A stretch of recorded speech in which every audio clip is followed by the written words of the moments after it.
Olá, sou Gabriela Pita, pedagoga pela Universidade Federal da Bahia e mestranda do Programa de Pós-Graduação em Educação da UFBA, sob orientação da professora doutora Gilvanice Musial. Na graduação, fiz parte do Programa de Educação Tutorial, pelo qual investigava as relações entre as questões raciais, a juventude e a educação de jovens e adultos, a partir de uma pesquisa de observação participante em uma turma noturna de uma escola municipal de Salvador. É um tema urgente, visto que vivemos em um país estruturado em uma raiz racista e alimenta essa estrutura com políticas de morte para determinados grupos étnicos. Ao passo em que há uma ausência de políticas sociais para a população negra, há políticas de exclusão e criminalização, principalmente de jovens negros e negras no Brasil. No caso da EJA, autores e autoras nos apontam que os estudos e as políticas dessa modalidade são muito gerais e insuficientes. Também é importante ressaltar que a história da educação de jovens e adultos se mistura com a história do movimento negro, e isso não é reconhecido no meio acadêmico. E é contraditório que uma área educacional que tem seu público majoritariamente negro não leve em consideração essa característica.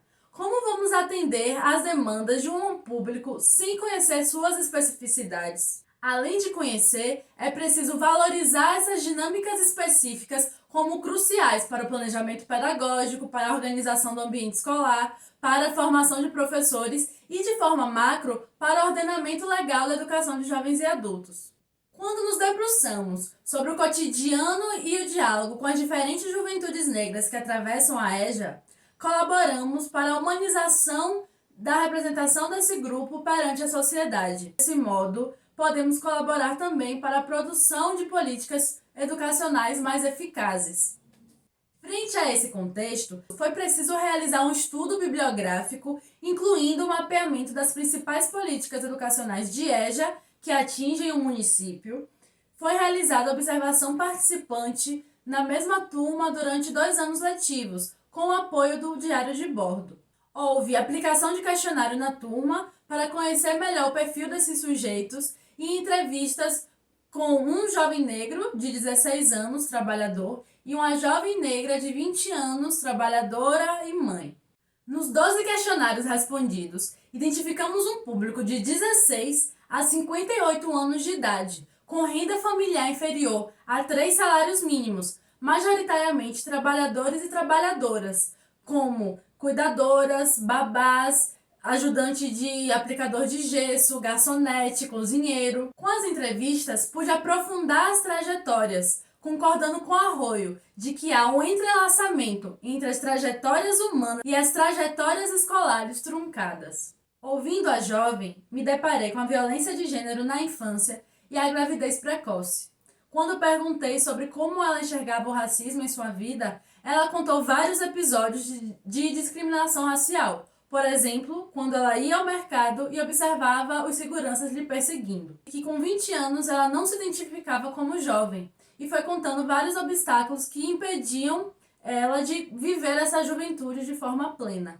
Na mesma linha, o rapaz de 16 anos disse que não se via enquanto um adolescente, mesmo que essa categoria seja aplicada a ele pelo Estatuto da Juventude. Ele se via enquanto jovem, por exercer um amadurecimento superior ao que ele vê que seria de um adolescente. E esse amadurecimento, de acordo com Passos e Moraes, que não é exigido de adolescentes brancos da classe média, seja para complementar a renda familiar ou por viver preocupações específicas. A partir desse trabalho, pude compreender a EJA como um espaço de negação de direitos e de várias contradições. É um espaço que precisa de muito mais atenção. Ultimamente a gente tem vivido um processo de juvenilização, ou seja, cada vez pessoas mais jovens interagindo nesse espaço com pessoas muito mais velhas. E como é que a gente vai lidar com as questões intergeracionais, as questões raciais, sem prestar a devida atenção? E os próprios estudantes com quem eu conversei apontaram várias deficiências da estrutura precária, da merenda, da própria metodologia dos professores, mas ainda assim eles enxergam a escola como fundamental para concretizar seus sonhos, porque com todas as dificuldades, eles não deixam de sonhar, seja para ser psicólogo, juíza, designer de interiores, policial federal. Então, esses projetos de vida ou essas expectativas me instigaram muito e agora no mestrado pretendo me debruçar sobre esses sonhos, compreendendo que é um direito planejar uma vida digna e vivê-la sem sermos interrompidos por armas. Obrigada.